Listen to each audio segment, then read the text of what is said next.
Welcome to Real Life. I hope you're having a great day.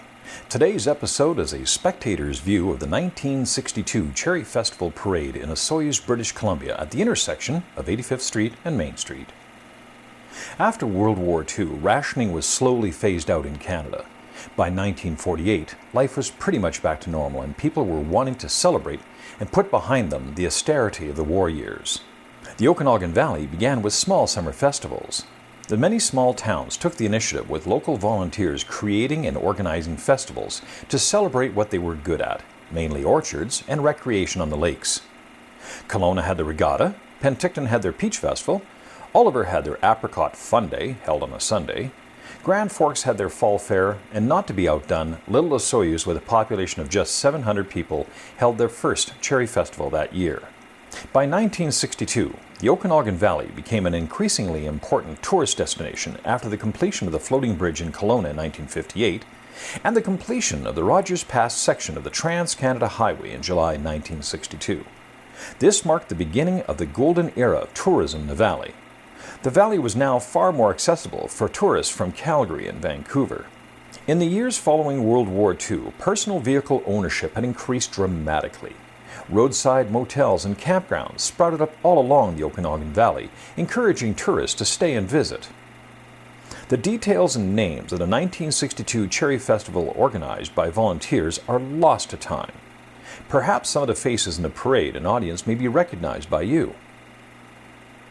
Cross-promotion of each other's festivals was common practice and filled many of the spots on each other's parades, a good reminder for tourists and locals to visit.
I invite you to add your comments and corrections to the comments section on our YouTube page.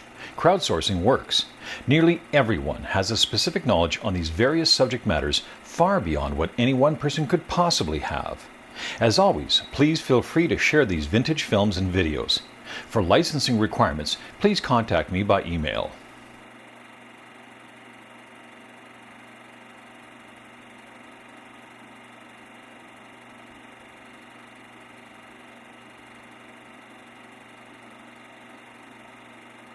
I hope you've enjoyed this little vintage film and will join us again next time on Real Life.